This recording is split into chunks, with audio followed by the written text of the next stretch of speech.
Regular GST और tax update के लिए इस चैनल को सब्सक्राइब करें।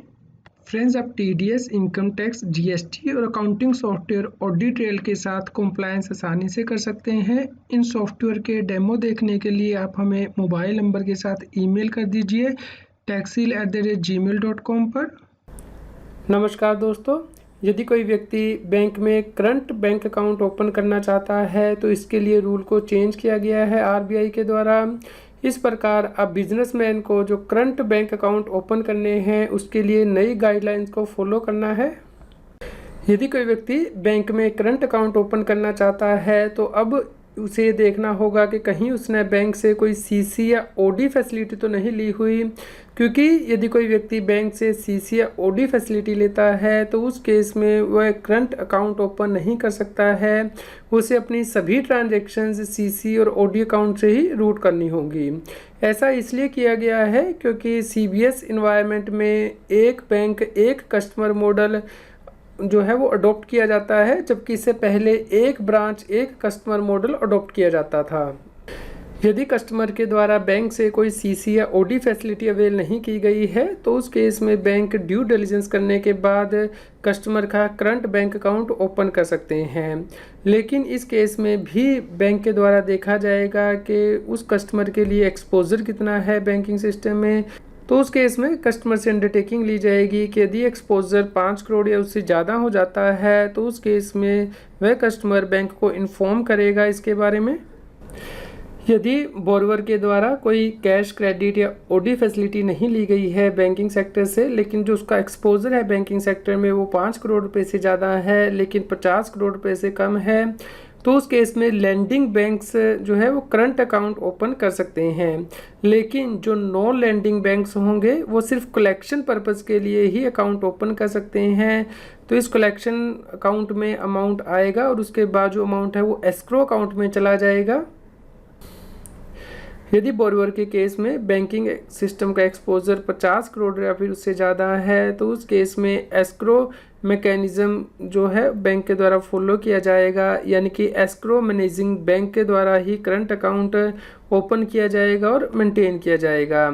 लेकिन जो दूसरे लैंडिंग बैंक्स हैं वो कलेक्शन अकाउंट मेंटेन कर सकते हैं जिसमें कि अमाउंट कलेक्ट किया जाएगा और उसके बाद एग्रीड फ्रीक्वेंसी पे ये अमाउंट जो है एस्क्रो अकाउंट में ट्रांसफ़र कर दिया जाएगा। और जो कलेक्शन अकाउंट है उसके बैलेंस को आप यूज़ नहीं कर सकते हैं non fund based credit facility को लेने के लिए, मार्जिन के तौर पे यूज़ नहीं कर सकते हैं। इसके अलावा आप कलेक्शन अकाउंट में कितने भी क्रेडिट कर सकते हैं, लेकिन जो उसमें से डेबिट होगा वो एस्क्रो अकाउंट में ही ट्रांसफ़र किया जाएगा। इस प्रकार नॉन लैंडिंग बैंक कोई भी करंट अकाउंट व्यक्ति का ओपन नहीं कर सकते हैं। दोस्तों, बैंक को एक गाइडलाइंस फॉलो करने के लिए 31 अक्टूबर 2021 का टाइम दिया गया है आरबीआई के द्वारा।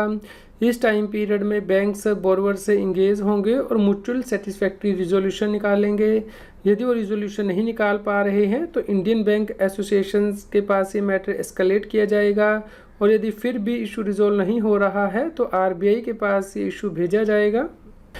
आरबीआई के द्वारा सभी बैंक्स को हिदायत दी गई है कि वो सभी करंट अकाउंट, सीसी और ओडी को रेगुलर बेसिस पे मॉनिटर करें, यानी कि कम से कम क्वार्टरली बेसिस पे, ताकि हर कस्टमर के केस में ये आइडेंटिफाई किया जा सके कि उसका कितना एक्सपोजर है बैंकिंग सिस्टम में। यदि कोई व्यक्ति बैंक से टर्म लोन लेता है तो उसकी प्रोसीड को भी करंट अकाउंट से रूट नहीं किया जाएगा। इसके लिए आरबीआई ने गाइडलाइंस इशू की हैं कि यदि टर्म लोन लिए गए हैं किसी गुड्स को परचेज़ करने के लिए या फिर सर्विसेज अवेल करने के लिए तो टर्म लोन डायरेक्टली जो है वो रिमिट किए जाएंगे सप्लायर ऑफ गुड्स और सर्विसेज को। यदि बोरोवर के द्वारा कोई एक्सपेंस इनकर किया गया है डे टू डे ऑपरेशन में तो वो ही उसके सीसी या ओडी अकाउंट से रूट किया जाएगा यदि उसके पास सीसी या ओडी अकाउंट है, अदरवाइज ये करंट अकाउंट से एक्सपेंसेस रूट किए जाएंगे। आरबीआई के द्वारा कहा गया है कि यदि टर्म लोन है तो उस केस में वो डायरेक्टली सप्लायर ऑफ गुड्स और सर्विसेज को देने हैं, रिमिट करने हैं। लेकिन यदि टर्म लोन्स रीफाइनेंस के लिए हैं, एग्जिस्टिंग टर्म डेट के लिए या फिर जनरल कॉर्पोरेट पर्पस के लिए, लॉन्ग टर्म वर्किंग कैपिटल के लिए, रिम्बर्समेंट ऑफ एक्सपेंस के लिए, क्या वो सीसी, ओडी या करंट अकाउंट में डिसबर्स किए जा सकते हैं। यदि पेमेंट डेस्टिनेशन जो है वो अनआइडेंटिफाइबल है तो उस केस में ये अमाउंट सीसी, ओडी या करंट अकाउंट में डिसबर्स किया जा सकता है। लेकिन यदि जो डेस्टिनेशन है वो आप आइडेंटिफाई कर सकते हैं, जैसे कि एग्जिस्टिंग डेट को रीफाइनेंस करना, तो उस केस में पेमेंट डायरेक्टली जो है वो करनी है और सीसी और ओडी अकाउंट से रूट नहीं करनी है। यदि किसी कस्टमर के द्वारा कोई एग्रीकल्चर, पर्सनल ओडीज या डिपॉजिट के अगेंस्ट ओडी ली गई है, क्या उसका भी करंट अकाउंट ओपन नहीं होगा? जी हाँ फ्रेंड्स, बैंक को परमिट नहीं किया गया है कि वो बोरोवर का करंट अकाउंट ओपन करे यदि व्यक्ति के द्वारा कोई भी फंड या फिर नॉन फंड बेस्ड क्रेडिट जो है ओवरड्राफ्ट फैसिलिटी के रूप में लिया गया है। यदि किसी प्रोप्राइटरशिप फर्म के केस में कोई क्रेडिट फैसिलिटी प्रोप्राइटर के द्वारा अवेल की गई है अपनी पर्सनल कैपेसिटी में, जैसे कि होम लोन लिया गया है, लोन अगेंस्ट प्रॉपर्टी लिया गया है, क्या उसे भी बैंकिंग सिस्टम में एक्सपोजर माना जाएगा? जी हाँ फ्रेंड्स, यदि प्रोप्राइटरशिप फर्म कोई भी इस तरह की क्रेडिट फैसिलिटी अवेल करती है, भले ही वो बिजनेस पर्पज़ के लिए करे या फिर अदरवाइज, उसे जो है एक्सपोजर माना जाएगा बैंकिंग सिस्टम का। और जो हमने अभी लिमिट डिस्कस की हैं 5 करोड़ रुपए की या 5 करोड़ से 50 करोड़ की या 50 करोड़ से ऊपर की, उसके पर्पज़ से इसे इंक्लूड किया जाएगा। यदि व्यक्ति के द्वारा क्रेडिट लिया गया है नॉन बैंकिंग फाइनेंशियल कंपनीज यानी कि एनबीएफसी या अदर फाइनेंशियल इंस्टीट्यूशन से, जैसे कि नेशनल हाउसिंग बैंक से, क्या उसे भी जो एक्सपोजर की लिमिट हमें कैलकुलेट करनी है उसमें इंक्लूड करना है? जी नहीं फ्रेंड्स, जो आपने क्रेडिट लिया है शेड्यूल्ड कमर्शियल बैंक या फिर पेमेंट बैंक से, उसे ही एक्सपोजर की जो लिमिट हमने डिस्कस की है 5 करोड़ की या 5 करोड़ से 50 करोड़ की या 50 करोड़ से ऊपर की, उसके पर्पज से इंक्लूड करना है, अदरवाइज आपको इंक्लूड नहीं करनी है। क्या बैंक करंट अकाउंट ओपन कर सकते हैं प्रोजेक्ट स्पेसिफिक फैसिलिटी के लिए, जैसे कि term loan, lease rental discounting, term loan against specific project जहाँ पे कि कैश फ्लो या फिर रेंट रिसीवेबल आता है स्पेसिफाइड बैंक को डायरेक्टली? फ्रेंड्स, इस केस में बैंक करंट अकाउंट ओपन कर सकते हैं ताकि वो कैश फ्लो को रिसीव कर सकें, लेकिन इस केस में बोरोर के द्वारा कोई सीसी या ओडी फैसिलिटी नहीं ली होनी चाहिए स्पेसिफाइड प्रोजेक्ट के लिए।